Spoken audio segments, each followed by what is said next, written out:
What's up, y'all? It's already Monday. Tomorrow is election day. Did y'all rock y'all vote? Did y'all get out and vote?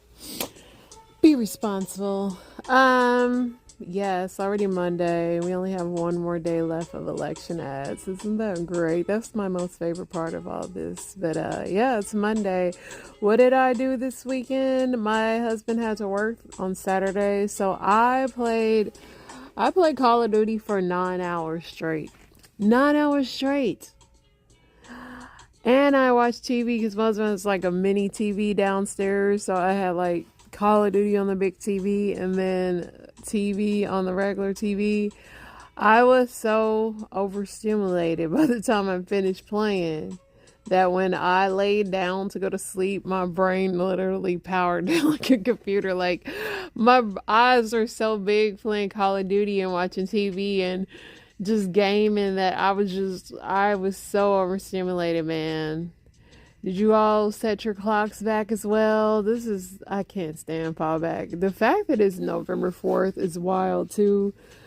This is crazy out here, y'all. But yeah, that is it. I played Call of Duty. Me and my husband did have dinner on Sunday. I went to the gym, went to Walmart again. And yeah, that was pretty much it for our weekend, y'all. But let's go ahead and get into the news. It is week 9 of football. Definitely lost my fantasy today. I don't care. This is where I'm at. I put players in, I lose. That's just what I do. But the Jets beat the Texans 21-13. The Panthers beat the Saints 23-22. The Commanders beat the Giants 27-22. The Bills beat the Dolphins 30-27. The Chargers beat the Browns 27-10. The Titans beat the Patriots 20-17. The Falcons beat the Cowboys 27-21. The Bengals beat the Raiders 41-24. The Ravens beat the Broncos really bad 41-10. The Cardinals beat the Bears 29-9. The Eagles beat the Jaguars 28-23. The Rams beat the Seahawks 26-20. The Lions beat the Packers 24-14. The Vikings beat the Colts 21-13. And then the Buccaneers and the Chiefs play tonight. I was trying to see something. I guess the Steelers must be on a bye week. Yeah, that's football scores. Let's get into the news. See what we got.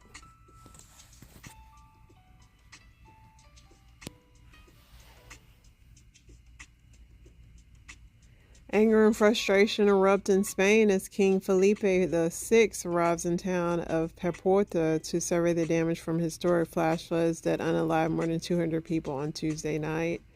They threw mud and shouted insults at the king. See, you ain't did nothing. A woman convicted of dressing up as a clown in 1990 and unaliving the wife of a man she later married has been released from prison. Dang, that's really crazy. They didn't do no scary movie about her. Dallas Cowboys quarterback Dak Prescott left Sunday's game against the Atlanta Falcons in the fourth quarter with a hamstring injury. They also have him on camera saying, "We effing suck." Former Dawson's Creek star James Vanderbeek is diagnosed with colorectal cancer. At least 5 people were injured after heavy rain and tornadoes ripped through Oklahoma Saturday night, leading into Sunday morning. Actress Chloe Grace Moritz comes out as a gay woman in an Instagram post that endorsed Kamala Harris. Donald Trump continues an almost decade-long streak of attacking the media at his rally in Lidditz, Pennsylvania, where he appeared to call for violence against the members of Congress and accused them of being seriously corrupt people. I definitely agree with the corrupt part. Constitutional sheriffs believe that they have authority to seize voting machines assembled armed possessed to patrol near polling stations and refuse to enforce any law they view to be unconstitutional. Israel says it carried out a special ground operation in Syria in recent months, according to a statement from the IDF. Mercer County has been solid Trump country for the past two elections, yet Democrats there think they've got what it takes to win, to trim those margins and play a big role in keeping Pennsylvania blue. An Iranian American journalist who once worked for a U.S. government funded broadcaster is believed to have been detained by Iran for months now, authorities say. The Jacksonville Sheriff's Office opens up an administrative review as video circulating online shows violent interactions between deputies and fans at the University of Florida and University of Georgia. I don't know if the fans were just really unruly, but yeah, them police was wailing on them people. North Dakota's Republican Governor Doug Burgum dismisses concerns that a comedian's racist remarks about Puerto Rico at the Trump campaign rally would affect the election. Asked whether banning certain vaccines would be an option during the second term, former President Trump didn't rule it out. Philadelphia 76ers center Joel Embiid shoved a newspaper columnist during an altercation Saturday, according to multiple reports. They need to put them reporters behind glass. Like, the way that they want to ask a million questions when people finish playing, I find it quite annoying myself. With the neck-and-neck 2024 election just days away, the futures of the federal agencies responsible for weather forecasting, climate change, research, and disaster recovery hang in the balance. What's a red and blue mirage, and how election night vote counts make it hard to tell who will win. A local leader of Mexican folk Saint cult La Santa Muerte was unalived at an altar to the skeletal figure late Friday. Wow. They got him right at the altar.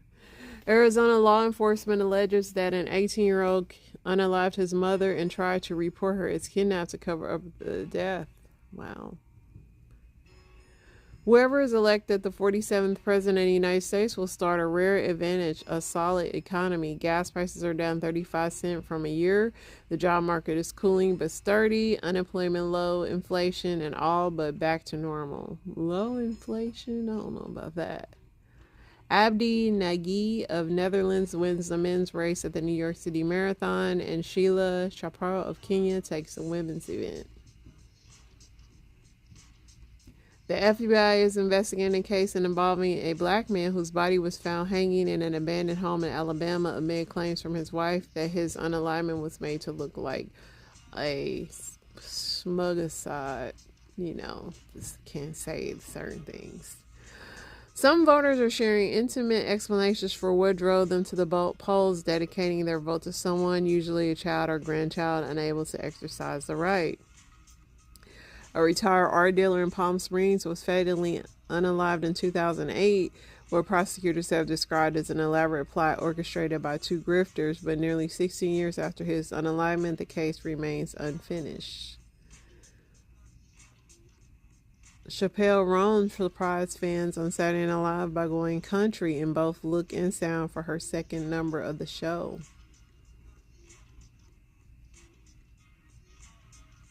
Voters will also be electing a new Congress in Tuesday's elections. Whichever party wins control of the House and Senate will get to decide how to handle a slew of policy matters. Here are four big things the 119th Congress will have to tackle. Still neck and neck as of today. A woman in California is recovering in a hospital after a stranger and two deputies saved her from a burning home. It's been nearly 7 decades since women in the U.S. have had a league of their own. By summer 2026, however, the organizers of newly announced Women's Pro Baseball League hope to have 6 teams of women in caps and cleats.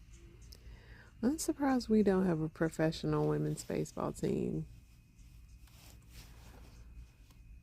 Jason Kelsey appeared to run into some trouble with a college fan while he was in Happy Valley on Saturday for the Penn State game. Yeah, some little college dude was messing with him and Jason broke his phone.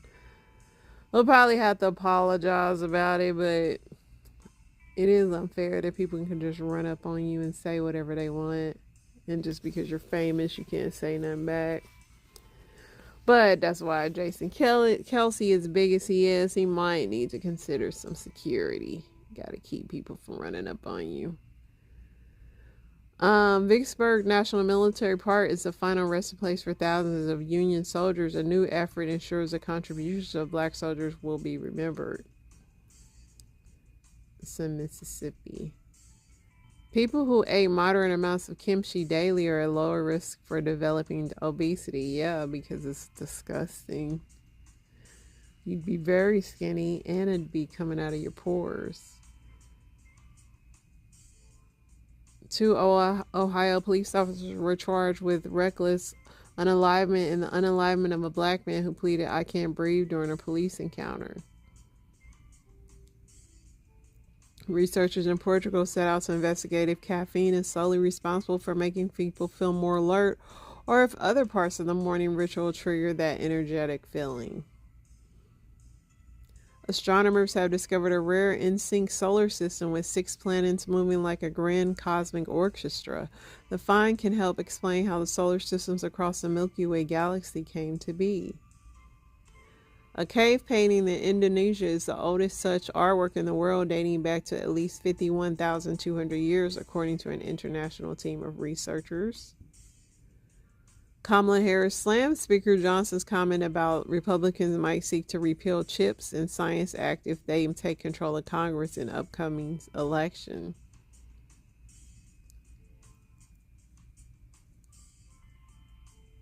Alright. Think we're caught up. I don't believe I liked anything on here. I pretty much doubt it. Let's see. Oh, okay, yeah. These 2 pit bulls cost $3,000 in damage to this car while attempting to hunt a cat. And yeah, how do these people pay for it? Piece by piece.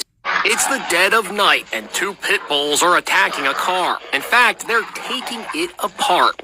Surrounding the vehicle from both sides, the pit bulls ferociously go at the Honda, piece by piece. Fenders and other car parts fly into the driveway in Jacksonville, Florida. The owner of the SUV, Christy Barr, couldn't believe it when she saw the damage the following morning. Then she looked at her Ring surveillance footage. On the video, you could see both of them tugging on it, and they were tugging so hard that my car moved. It's unclear if the dogs are strays or not. The damage to the SUV, almost $3,000. So, what's got the dogs in such a frenzy?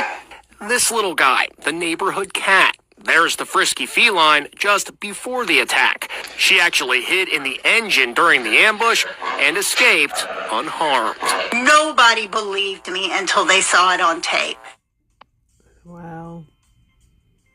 So this guy, I guess, confronts this girl at IHOP, the International House of Pancakes, when you're supposed to be getting some fresh pancakes, and he come in there arguing.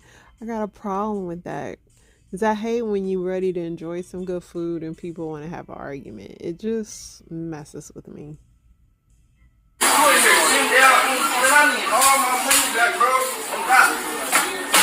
Right there, open that right now, bro. You been playing with me, bro. Them twins are not mine. Open this. Come on. What is this? This is DNA test for the twins. You know the twins? You said that was mine? 12 years? 12 years? You see this? This is the paper. It ain't even I need it. I don't care, bro. I went to go get the DNA test, bro. Stop playing. First of all, Where's the money? I need my money. I need my money. twins is 12 years old. I don't care. If you want a DNA test, you should have got the DNA test when I laid on the table. That don't mean nothing, You was bro. there. No, I don't wanna, It don't matter. I got this It don't DNA matter. test. 12 years. Who else do they know? Like, what is Who else do what they is you know? doing? Who else do they I know? need my money. I'm eating because every I dog out don't there goes care about out there. I don't care about none of that, bro. What? Where's my money? Lay that right here. Clearly, you want to tussle. Like, You want to tussle. come on. I need my money. Why y'all gotta film everybody else on IHOP? 12 years, my man. You waited 12 years to find that out. I don't know if he'll get his money back because, yeah, I think if you sign that birth certificate, you pretty much locked in. I think once you're locked in, ain't no going back. All right, let's see what else we got, y'all.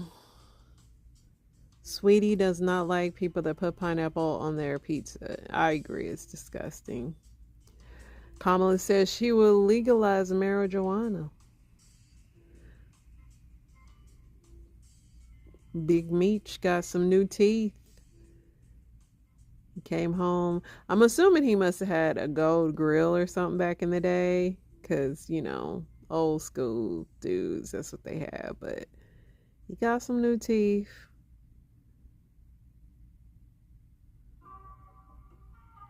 Lil Wayne was awarded the key to New Orleans and became the first inductee on the NOLA Walk of Fame. And he was still upset about the Super Bowl, but he said this they can take from him. Hopefully they bring him out on the Super Bowl because he's really taking this to heart.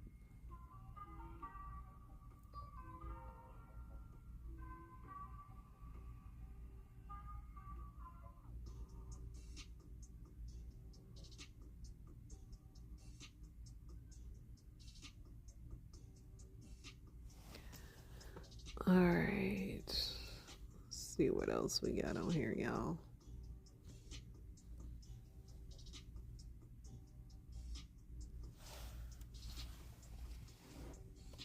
Candace Owens and an Australian activist are dry snitching on Travis Scott because she was banned from Australia. I don't know what that means. I don't care. Trump takes aim at Michelle Obama during a recent rally. I think we're going to have a little fun with Michelle. Trump, he's, I don't know. November is National Diabetes Month. Understand your risks and take action for a healthier life.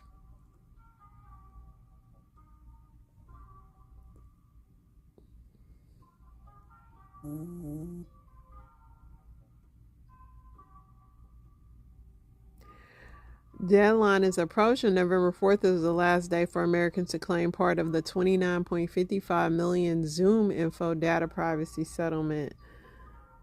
Okay, I need to sign up for that. Zoom.info. Y'all better get in on the settlement. Might get $2 out the deal or something. Daughter found guilty of dismembering her 71-year-old mother following an argument over money and dismembering and putting her on a grill. That's some sick stuff right there, man.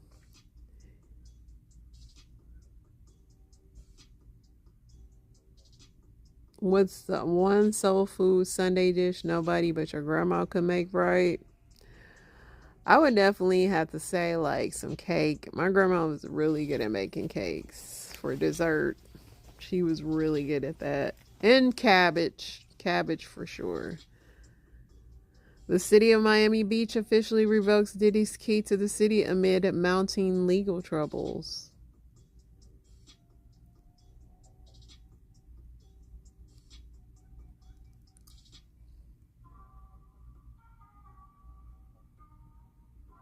A lot of people are mad at Sexy Red because she endorsed Kamala. I don't know why they thought she was going to endorse Trump for some reason.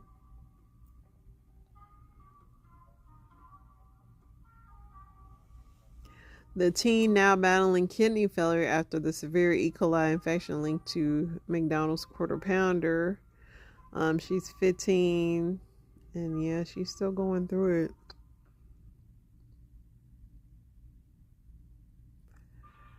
Cam Newton was talking about how he's not faithful to his recent girlfriend, and the girl said, don't come checking for her. She is fine. So let her be fine with her cheating man.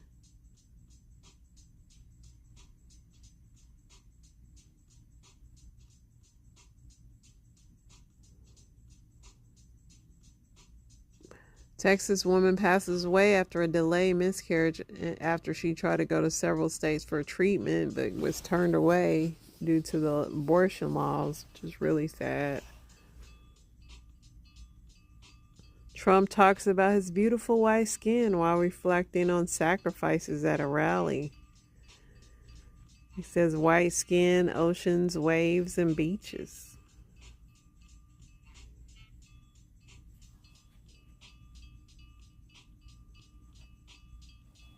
Alright, let's see what else we got, y'all.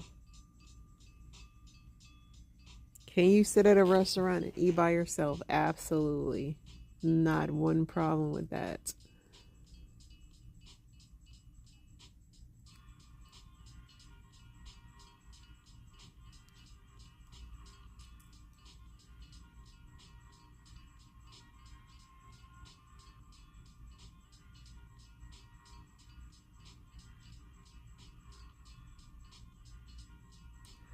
Alright, a lot of this is really repetitive news. I did watch the Megan Thee Stallion documentary on Friday on Prime, and it was a pretty decent documentary. It pretty much covered what she went through with her trial and everything, and I know hopefully she's definitely in a better place now, but it was definitely like interesting but sad and all the above. It just reminds you how you just really don't want to be famous. Too much headache comes with it. All right, let's get into Reddit. The news has dried up.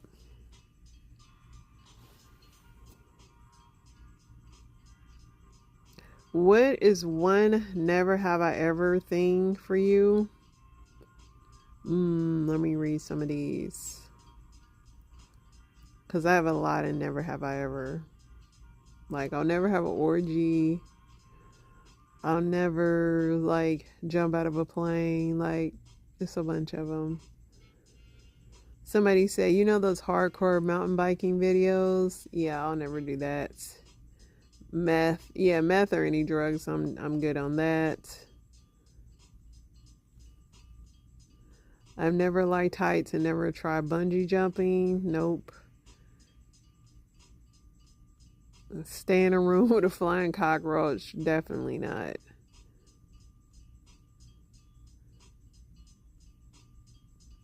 A lot of people are saying drugs.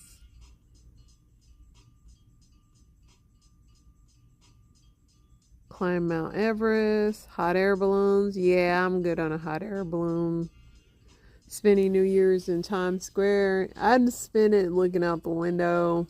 But definitely, I probably wouldn't want to be in New York, all them peeking people. Go on a cruise. Yeah, I have no interest in going on a cruise. Join a cult. Yeah, no thanks. Give birth. Run a marathon. The way people be struggling after they run a marathon, I'd have to agree.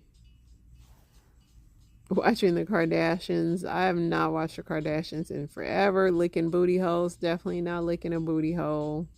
Becoming a parent. Cheat on my significant other. Be a stay-at-home mom. Use LinkedIn. TikTok. Vote for Trump. Somebody said I'd vote for him to be in prison. I'll never drink prom. Yeah, I'm not drinking prom. It's got so many bad reviews, which I do pre-workouts, but prom is just something that you just know. Somebody said I would never pay for OnlyFans. Post pictures of my children on social media. Worn Crocs. I love Crocs. Get a tattoo. I have tattoos. Huh?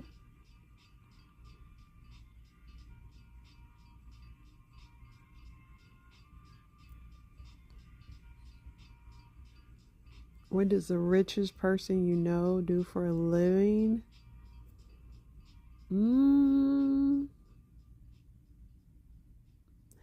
Somebody I know like runs retirement homes and they got some pretty decent money. I know somebody that owns strip clubs. They got some pretty decent money. Most people I know that have decent money have businesses and stuff. Owns a company that goes in and strips down stores that have shut down for whatever reason. Close to strip clubs, but is stripping down a club. He owns a piece of code that a multi-million euro company needs to run licenses and license it out to them. Owns a small regional construction company. Nothing, has never had a job, inherited a bunch of money at 20 years old, has never had to work. Man, that's the way I want to be rich. My ex-girlfriend from when I was 16, her parents came from nothing and are worth 50 million, all from houses. They bought rundown houses, moved in, renovated it, sold it 6 months later, and rinse and repeat. They now have 200 plus houses, 3 million mansions with pools, plural, horse riding fields, tennis courts. They built a recording studio in one of the outhouses for one of the kids. Crazy money. Richest person I know is the CEO of the company I work for. I went to high school with a guy that coaches in the NBA. I do know a rich guy like that. I get to see him on TV sometimes.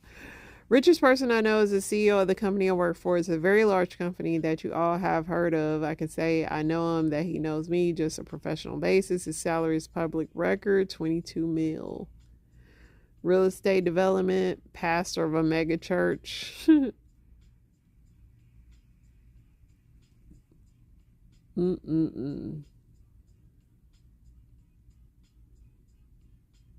Why did you and your best friend have a falling out? I left town and didn't tell anyone. I messaged them all for months and even had a going away party that no one showed up to. Looking back, they were not very good friends. He found new friends and started seeing me as a backup friend, and mutual respect just wasn't there anymore. He chased me around with a hammer, threatened to unalive me after asking him to turn his instrument down because it was louder than any drum kit, and despite wearing musicians' earplugs monitors, I was going deaf. He passed away. I'm pretty mad about it. He did have the final say. Realized that all the effort of the friendship was on my end, so I stopped reaching out first and never heard from him again. The only thing I heard from mutual friends is that he was mad that I make more money than him. This is after I tried countless times to help him.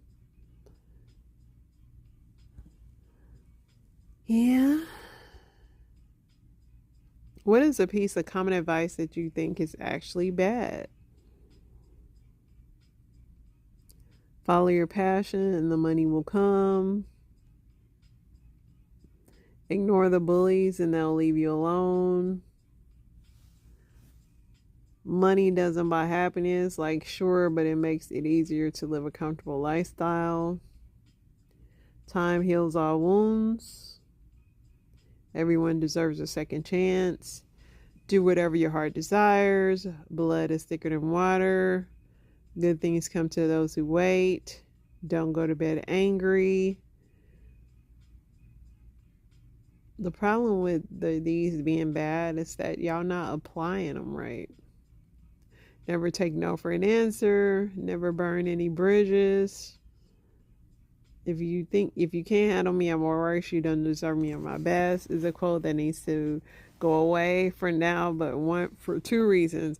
One, if your worst is bad enough, that is driving people away from you. For you to vibe with this quote, you're the problem. Your worst sucks, and your best is mediocre. Fix yourself. On the other hand, the second part implies that if someone does handle you at your worst and then they deserve you at your best, also wrong. No one gets a claim on another person because they helped them through a tough time. My ex did that. I improved a lot during our relationship, and the first part of it, I'll give him credit. He helped facilitate. But then I grew past him. He stopped growing. I didn't. And one day I looked around and realized I was in a terrible, abusive relationship. In the course of leaving him, he screamed at me and he made me he screamed at me that he made me what I was, and it wasn't fair that someone else got to reap the benefits of his work. So yeah, F this quote.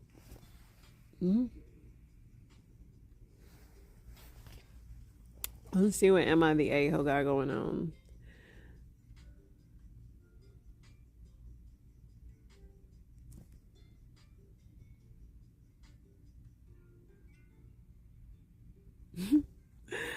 Am I the a-hole for telling my sister she's not allowed to bring her homemade food to Thanksgiving because her cooking is ruining the meal?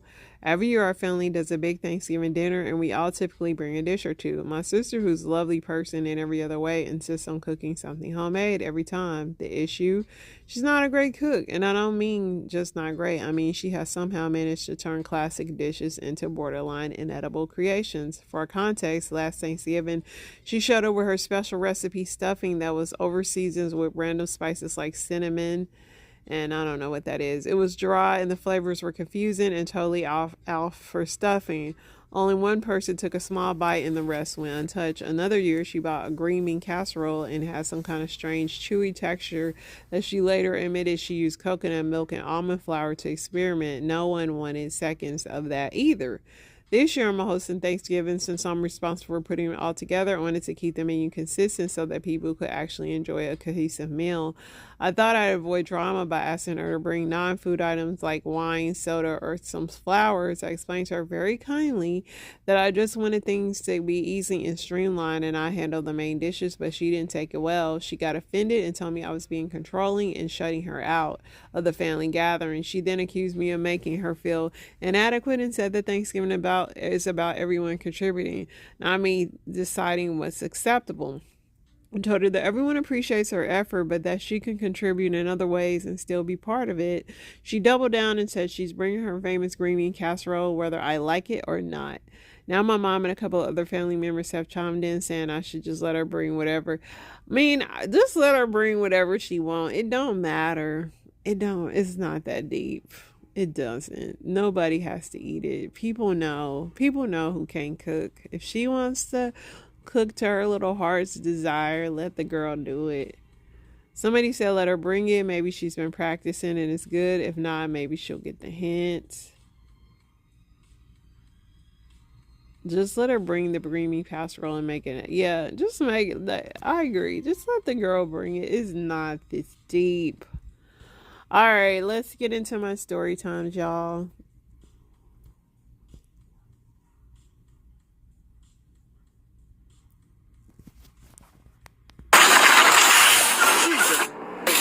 This driver makes the worst decision of his life, causing mass destruction. In Tigard, Oregon, a man tracked his stolen car and called the police. When police arrive, the driver attempts to make an escape.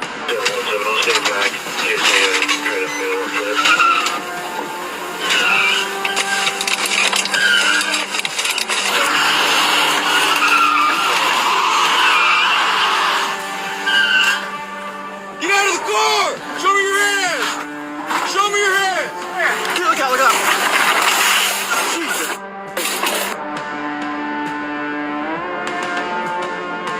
I'm trying to pull this thing out. Hey, they're coming up to you right now. During the whole chase, the driver managed to hit 4 police cars, 2 parked cars, and a water hydrant, but thankfully no one was hurt. Here, look out, look out! After calling the chase off for safety reasons, police officers tracked down the driver and arrested him. The driver was 47-year-old Richard Wilson, and he was taken to jail on 20 charges, including 6 counts of recklessly endangering. Why y'all blur his face off if y'all just said his name? And why didn't they just deflate the tires? Because the dude was just reckless. He was damaging everything. Baby, I can't even pick the right nigga. How am I pick a president?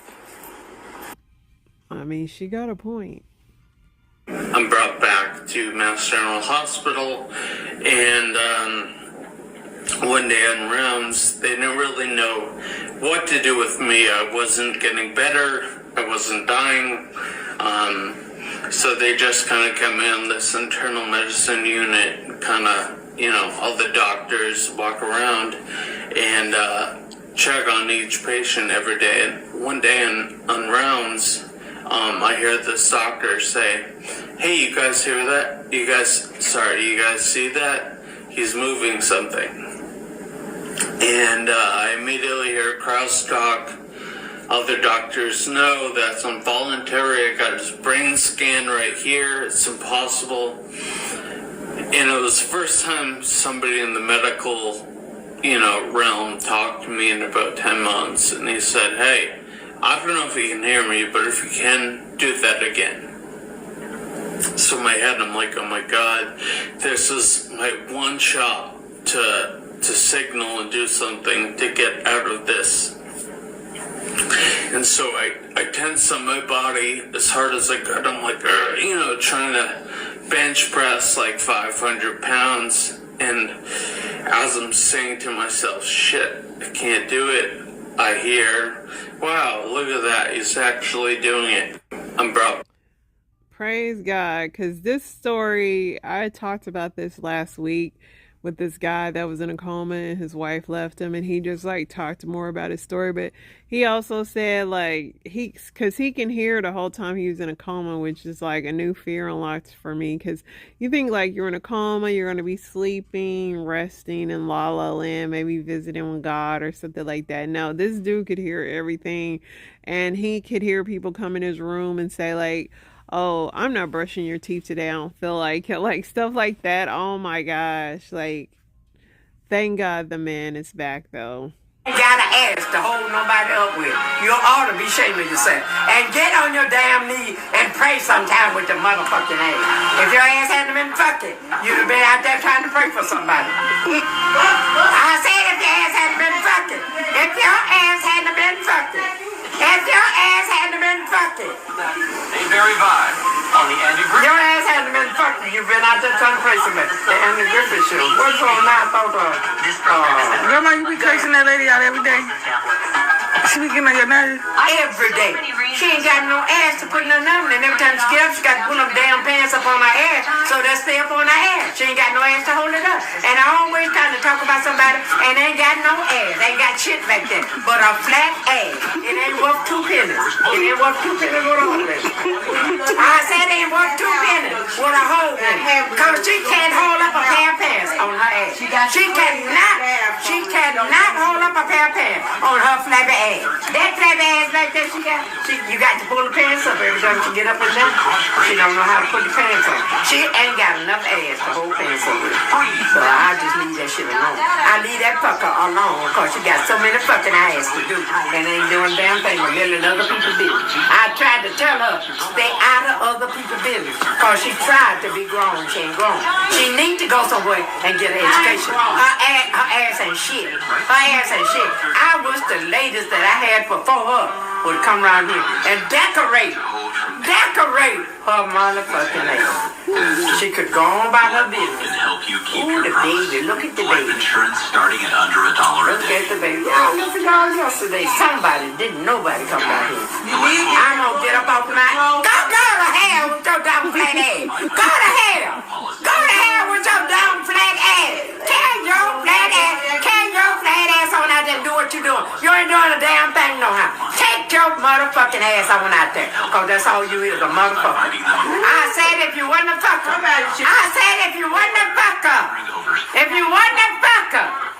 You'll be minding your damn business. You ain't got nothing to mind, cause that mean your ass flat as it is. If your ass wasn't so damn flat, you'll be alright. You got the flattest ass that anybody ever see. I told that boy to come over here and take my rug and put him on the step and run that hose on it and wash it off, cause it needs washing. My poor rug. I don't know what she doing out there with her shit in. Personal injury legal advice. You're only a click away. She ain't somebody saying nothing about no damn yard. See that how that fucker tell lies? Say ain't nobody said a thing about a damn yard but a hoe. If that hoe had a hug, what I say, she don't know what I said. Granny is over it. The worker better watch her step, because Granny, she don't care. You didn't think you were gonna see me again, huh? Fuck no. Okay, I gotta go back to the beginning of this girl's story, because this girl got some crazy stories. Hold on. It's the craziest mess, y'all. Hold on. I don't know when okay, I'm just gonna go here. She was about to get pimped, y'all, but here we go. Story time about how I got tricked into having a pimp, and my mom literally had to come save me out of a hotel room in Vegas. My mom, my brother, and my cousins. Because okay, let me tell y'all. So I ended up dating this dude. I was like 18 at the time, and the dude was like 24, and I had ended up dating him. And you know, at 18, like older dudes, I really feel like fuck with younger girls because they're stupid. Just stupid to life, just naive, believe anything. Mind y'all, I didn't grow up bad or nothing. I just was outside. I've just always been doing it for the plot. But this time I took the plot a little too fucking far.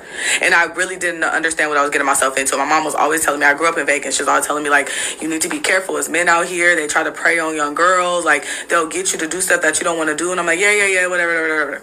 So anyways, one day me and my best friend went to the strip and was walking around, and I had met this dude, and he was like just buying us drinks, like spending his money. And I'm like, oh, we up. At 18, you're literally still a fucking child.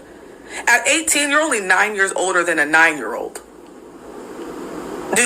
Do you know how much a 9-year-old don't fucking know? And you think that I expected to know every fucking thing from 9 years from being a kid. That is, like, when I think about it now, my mama should have beat my ass. Okay, so when me and him dated, and one day he like, hey, come ride with me or whatever. And I'm like, all right. He's like, I'm about to pick up my cousin and her homegirl. So I'm like, okay, whatever. So we pick up his cousin and his homegirl. Mind y'all, I have on the full sweatsuit. It's cold. They got on, hoes don't get cold. So just imagine what the fuck they got on. For me, look, I'm like, y'all are gonna get pneumonia in y'all ass. Like, y'all not cold. So when we pick the cousins up, we take them to a hotel and he drop them off or whatever. I'm like, and I'm not thinking nothing of it because that has nothing to fucking do with me. That's your cousin. They're like, all right, we'll see you later or whatever. He's like, all right, yeah, just call me when y'all ready or whatever. And I'm like, what you mean call you when you're ready? He's like, they need a ride home. Not thinking nothing of it. So boom, fast forward, we do this and like, it's like a couple weeks go by and like, I'm basically just riding around with him. He called me like, you want to ride with me? Duh. Passenger seat princess me, and not thinking anything of it. So after we dropped him off at the hotel, we go to our hotel that he got us because he wants to be surprising me for the night. We're romantic night is what he's telling me, right? So we get to the room, whatever. We there, and like 2 hours pass, and he like, I'm about to go downstairs and play the tables. And I'm like, oh, okay, whatever. Like, I'm not thinking nothing. I'm about to just chill. He like, just stay up here. Like, you're not coming with me or whatever. And I'm like, all right. Like, and he like, if somebody knock on the door, answer it. And I'm like, okay. Like, who's supposed to be coming? He's like, my homeboy coming over here to get something or whatever. And I'm like, oh, what is he coming to get? He was like, oh, he know he coming to get, like, you'll know when he get here. And I'm like, oh, okay. So whatever, like an hour passed, y'all, and I hear a knock on the door, and it's his homeboy. And I'm like, oh, what's up? He was like, you ready? And I'm like, ready for the fuck what? He was like, okay, so boom. I'm like, ain't no way you're here for me. Like, I think you're mistaken. Let me call him. Just stay out here. Because you're not coming in here after you just told me what you told me. You think I'm about to let you in this room? Give me 50 feet. So I leave his friend outside. I'm calling him and texting him. Mind you, you can't call or answer at the tables, right? But I know he has his Apple Watch on, so he see me. So eventually, like 10 minutes pass and he step away. He called me. He like, what's up? And I'm like, you told me to stay up here and somebody was going to come. Your homeboy was coming to get something. And it sounded like he came to get something from me. And I'm confused as fuck because what is going on? And when I say get something from me, I mean, he wants my lady parts. I need you to start explaining because I'm going to call the police. And he like, man, what you talking about, Destiny? Like, you know what the fuck going on? No, the fuck I don't. He was like, I was showing you the ropes. You was riding with me. I asked you if you wanted to come. You seen when I picked up my homegirl. You said them was your cousins. He was like, yeah, one of them is my cousin and that's my homeboy hoe. But her homegirl is my hoe. Ain't no way I didn't know these was some 304s and he was dollar bill. So I'm like, bro, what the fuck is really going on? He like, Destiny, you need to let him in the room. Like, he came down, he tripping, he acting like I don't got you on lock. You don't have me on lock. And I'm going to call the police. You're going to go to jail. So now as I'm talking to him, I'm texting my mom and my brother in the group chat. Like, I'm confused. Like, this man got me in this hotel room and somebody knocked on the door talking about, they hear from me. And my mom write me back with a whole bunch of crying face emojis laughing. Like, and I almost called her a bitch because what's funny? Now my brother like, Destiny, why I look like you at the Win? And I'm like, I am. I thought I was having a romantic getaway, and this man brings somebody upstairs talking about he ready for me. Oh, this man is a pimp, Mom. He's a pimp. And I don't know if he's a gorilla pimp, but he told me he is on his way upstairs. I'm not opening this door. I don't know where his homie go. I don't know nothing. And then I put the bolt on the door because you're not about to get up in this room so you can slap the fuck out of me because that's what he told me he was coming to do. Slap who? So I locked myself in the bathroom and I'm like, y'all need to come get me. And they're like, what you mean we need to come get you? We told you we was going to California this weekend, y'all. They're in California. I'm all the way in Vegas by myself. All my family lives in California. Just me, my mom, and my brother moved to Vegas. And I'm like, what the fuck? So now I'm calling my best friend, like, where you at? Where you at? And she's like, she was like, I'm on the other side of town. No, get back here. So my mama like, you need to get out. You need to get out of there. Like, you need to hurry the fuck up and get out. Like, if he downstairs, you need to call somebody to come get you. So I'm packing my stuff up. And by the time I pack my stuff up and I go to try to open the door, he knocking on the door like, bitch, open the door. No. Okay, so boom. I'm about to call security. Call him. Thank you. They're going to rescue me. Please call him. So boom, he like, open the door, open the door, open the door. I'm like, I'm not opening the door. I'm not opening the door. Like, you just told me you was going to slap the fuck out of me. And if you put your hands on me, my family's going to ride at dawn. I don't care if it take them 3 hours to get here. He like, you really gonna make me cause a scene? That's what you want. That's what you want. You know your name on this room. You know you're gonna have to get the fuck out if I call downstairs. So I don't know why you don't just open this door. Who are you talking to? He's doing so much yelling. By this time, I guess one of the guests had called security. So now he like, now you got security up here. So now I hear him on the other side of the door switch the fuck up. Like, yeah, I don't know what's wrong. Like, we got into it and she tripping and she won't let me in the room. This not her. This is our room, but I need her to like just get her stuff and get out. She locked herself in there. Like, I don't know if y'all can assist me. Like, people are literally insane. Like, people are that is diabolical. And they're like, ma'am, if this not your room, I need you to go. And I'm like, I'm not opening the door. And they're like, we'll be able to escort you out. Like, not top flight security of the world, Craig. Call the police. Like, so by this time, when all this going on, my best friend had already made it on the other side of town, and she was coming up the elevator. So when she got there, she was like, I heard her. So I was like, and the police was there. So I'm like, all right, I'm about to come out. So I come out, whatever. I got all my stuff. Y'all look at him dead in his face, and I say, you dead ass fucking wrong. Who the fuck do you think I am? And I just walk away because I'm confused. So as we trying to get out of the hotel, because we got to walk through, they come down, they're like, excuse me, Destiny. And I'm like, yeah. And they're like, he said you stole something. And I'm like, what? And they're like, yeah, we need to check your bags. So are y'all serious? But now they checking my bags. I'm like, I don't have anything like this. And now he's standing there just looking at me. And like, I'm not making eye contact with you because you're a pimp?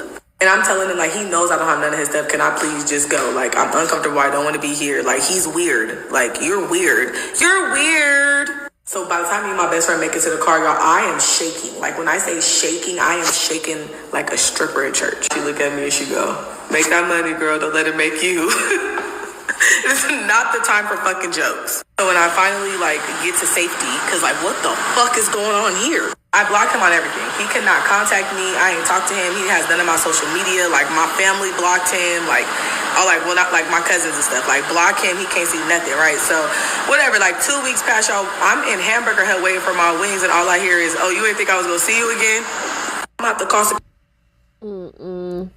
She should at least tell people who he was so they can be on the lookout to not fall for the trap.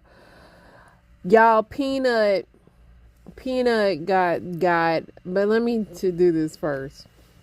Do you know what the rapture is, what she's talking about? What another term for rapture means? Is that not an orgasm? Yes. What else would make you go? Jesus would. That's what that is. That's a nut. That's that. That's why she can't talk. Yeah. She was caught up. Toes curled over. Yeah. Dropping her big O's all over that track. Yeah. That's what make you do that.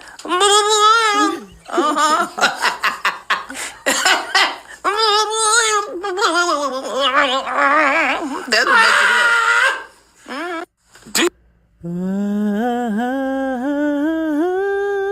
So Peanut, I reported on him last week that they came and took him from the people, y'all, and it made TMZ.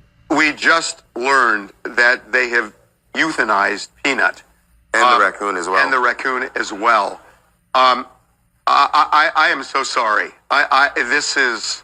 This must be really difficult for you. It not only tears my family apart, but Peanut was the cornerstone of our nonprofit animal rescue. And 10 to 12 DEC officers raided my house as if I was a drug dealer. I was sat outside my house for 5 hours. I had to get a police escort to my bathroom. I wasn't even allowed to feed my rescue horses breakfast or lunch. I was sat there like a criminal. After they interrogated my wife to check out her immigration status, then proceeded to ask me if I had cameras in my house, then proceeded to go through every cabinet, nook, and cranny of my house for a squirrel and a raccoon. They got a search warrant? They got a search warrant 4 departments and a judge signed off on a search warrant for a squirrel and a raccoon. And then they took them and killed them. Why did they go through all that to get a search warrant for an animal that had been with you very safely, and the world witnessed this for 7 years? Why now suddenly did they show up with a search warrant and take these animals? We haven't a clue. We don't know who made the complaints. Again, Peanut was an indoor squirrel, not harming anybody. He's been with us for 7 years. Not a single complaint was ever filed for this animal. We had him for 7.5 years. He became the world's most famous squirrel. We weren't hiding him by any means. He was all over TikTok. He became the first squirrel on TikTok to ever hit 1 million followers. He did every news station around the world. He's helped people. He's helped kids gather joy. And then we started a nonprofit animal rescue called Peanut's Freedom Farm to help animals like Peanut fight a good fight when they're in a neglected case or they're sitting in a slaughter auction. And he was the cornerstone of our life and our organization. We used his platform to help raise money for the 300 animals we have at our sanctuary. They got Peanut. I never knew who Peanut was. I just remember the story because it was like on the news the other day. But he had 1 million followers on TikTok, and I could barely make 2,000 followers. I'm doing something wrong in this life. All right, y'all, that's the show, but I definitely have inspiration. I'm going to cue it up for y'all. I pray y'all have a blessed week. Y'all get out and vote and just be safe out there. It's a new day. Let's go. Okay. How many got something in your life right now that you feel like God must be telling me no? He might.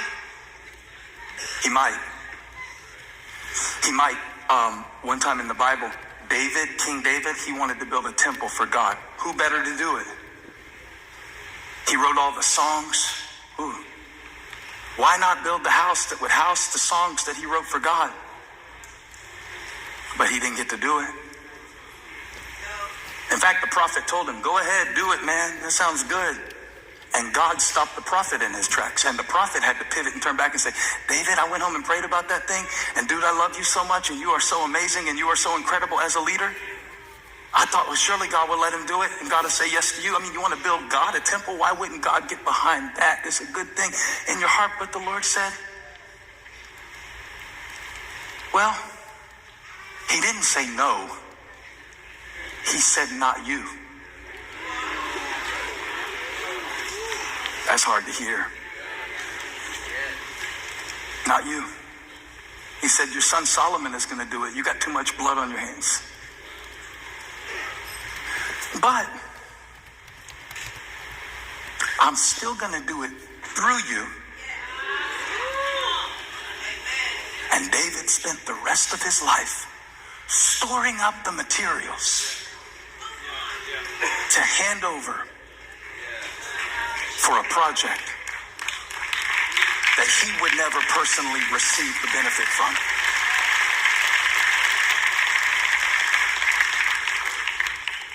This is the part of the sermon that you leave out if your goal is a shout. But my goal is not to just give you a shout in church. Because if you shout, what do you have? A sore throat.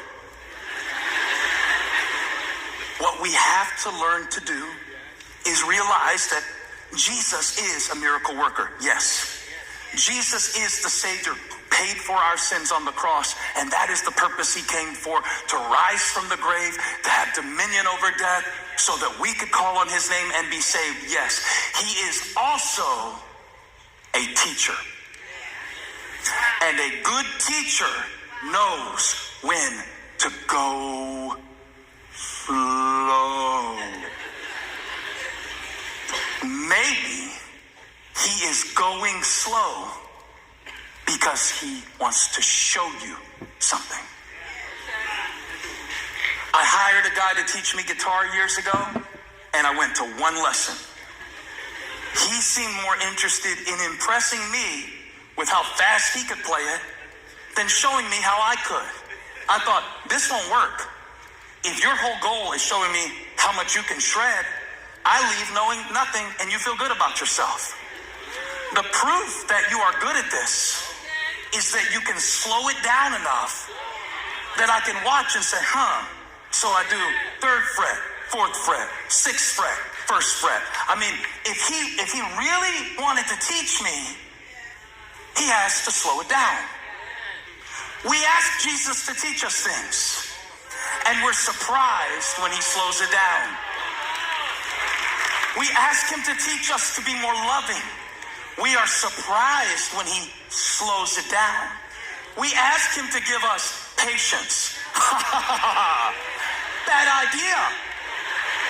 You have 7 days of traffic to look forward to. The worst traffic of your life. You are going to have Atlanta, Georgia traffic in Waxhaw. If you pray for patience, God will stack the deck to give you what you asked for, and he'll slow it down. I wanted to learn. When I was in high school, I had some friends on the step team. I thought that looked really cool. I said, teach me just a simple thing on the step team. And so they went real fast. They went something like, let's see if I can remember, like, see how fast I did that? Took about 4 months. I could just do it now. It's been like 30 years now. But I swear we were going, not because they couldn't do it, but because I couldn't do it. God's not going slow because he can't do it. But somebody who knows what I'm talking about. Let's get in this. Let's get in this. Yeah. God didn't say no because he can't. God said slow because you can't. Yeah. But if we can do it,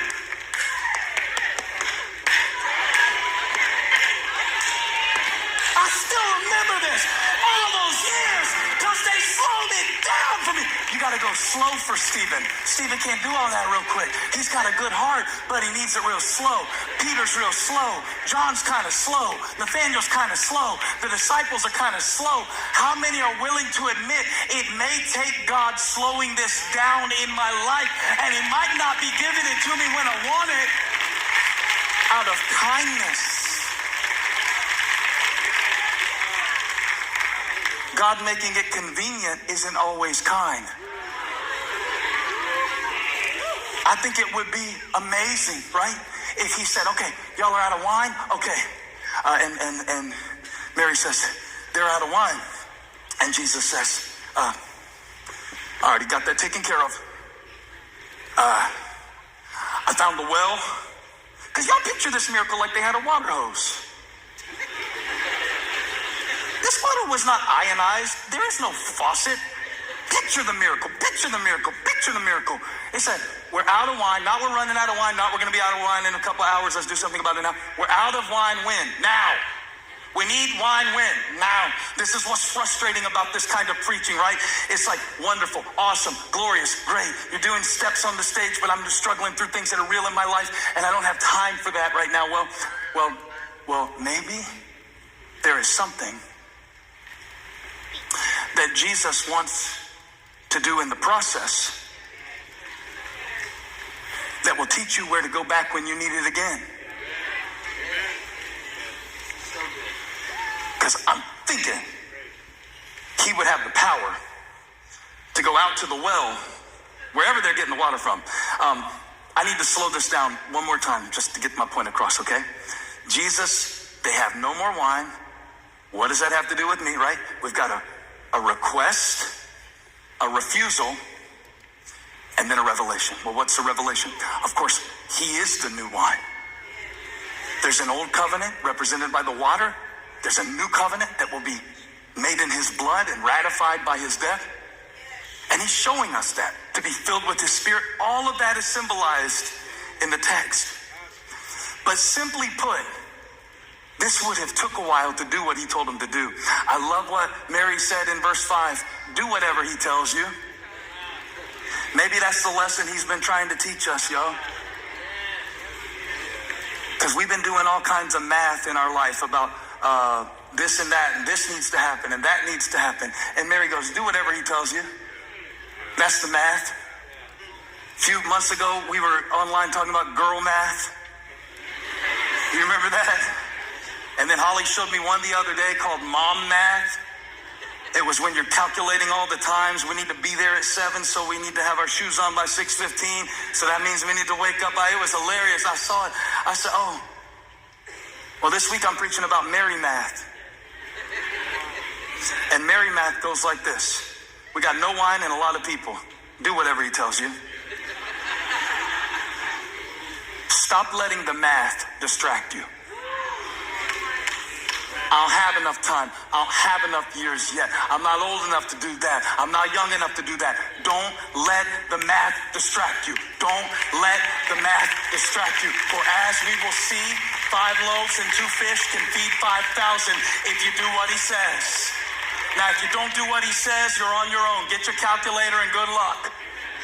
But if you do what he says in each moment, if you'll get attuned to the process, instead of just being a consumer, you will not need God to give you something external to produce something wonderful.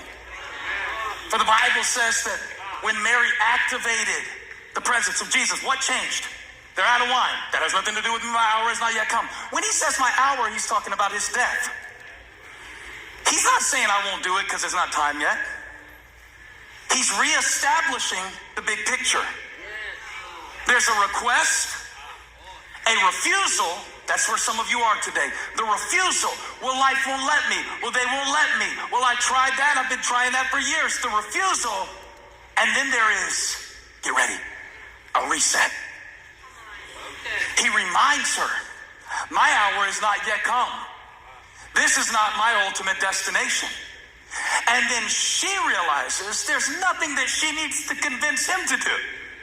All she has to do is convince them to do what he says. The moment she says, do whatever he tells you, it's like me with Graham in wrestling. She doesn't know much, but she's coaching good. You hear me? You don't have to know that much. You just have to get going in the next thing he tells you to do.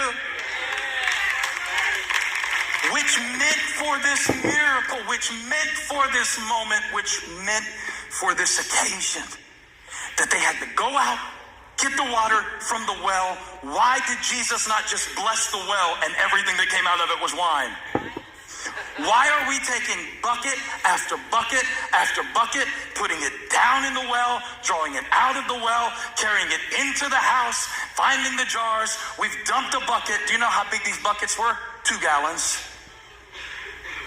Do you remember how big the jars are? 30.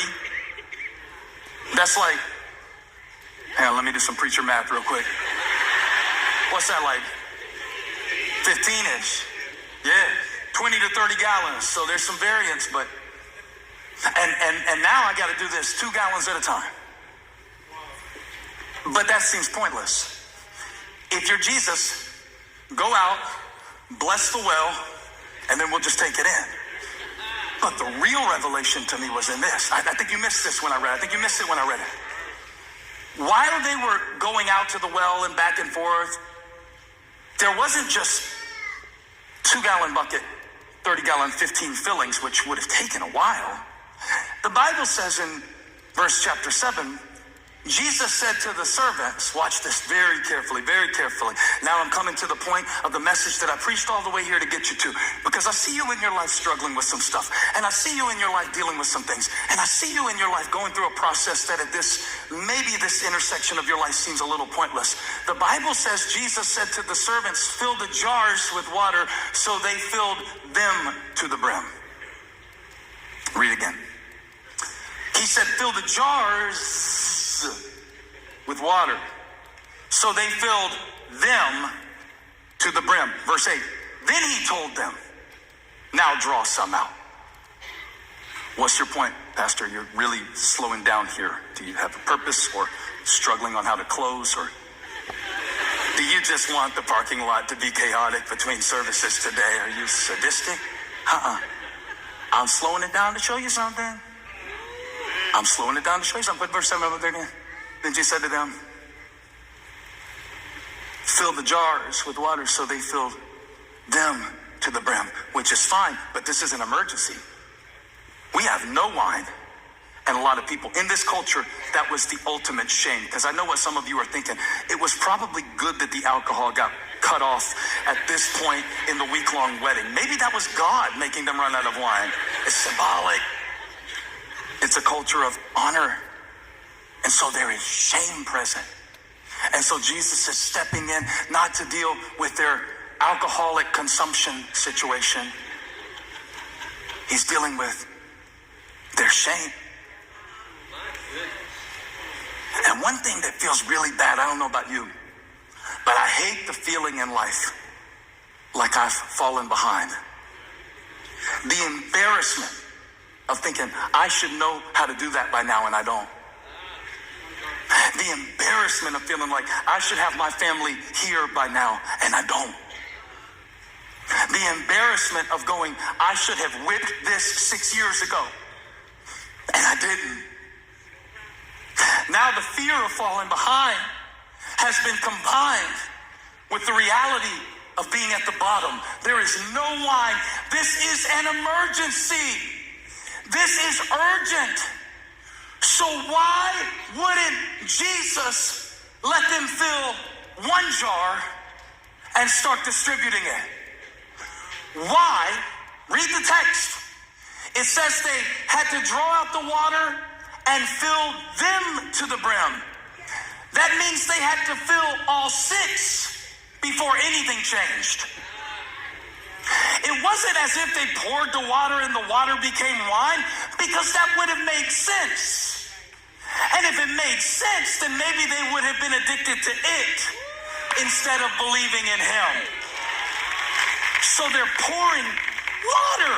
Water doesn't turn to wine. I don't care how much of it you pour. There's no grapes in this situation.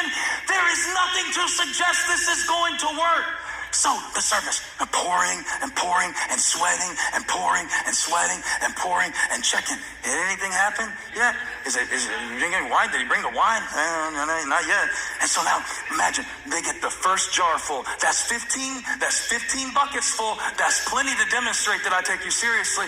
And the head server comes over and says, Jesus, can we take some over to the people now? Kind of get them calmed down a little bit because there's no wine and you know how to give you. Should we just take one over there and we'll keep filling up the other ones? He said, no. Not now. Fill the next one. Fill the next one. But can we take this one? No. Not now. Not now. It was not until every jar was filled to the brim and the water was drawn out of the last filled jar that it became wine. Why did God make every jar have to be filled? Why has God allowed you to pray about this for so long? Why has God not just waved his wand over our situation? Why did he reset? In order to reveal. It is only after the jars are filled. It is only after, I'm telling you what I know from my life. It is only after you have done it and done it and done it. And I can't speak for everybody in the room, but somebody online needs to hear this. Give me my camera, please. It is sometimes when I am almost done trying that at that moment in time, that's when God says, now. It's not when I'm fresh. It's not when I feel like I got this. It's not when it makes sense. It's not when it should have happened on a human schedule. It's at that moment where I'm like, if I have to pour one more 2-gallon bucket, if I have to do this one more time, and nothing is happening, but everything is changing in your life. For every time you pour, when your eyes can't perceive, it is a building of your faith that is producing within you the strength to know where your help comes from, the strength to know where grace comes from, the strength to know that there is a fountain filled with blood drawn from Emmanuel's veins. Now, you can take it. Some of the things that you thought in your life were rejection were not rejection, you just weren't ready. Hey, thanks for stopping by my YouTube channel. I hope you were blessed today. If you were, share this with somebody. Like and subscribe.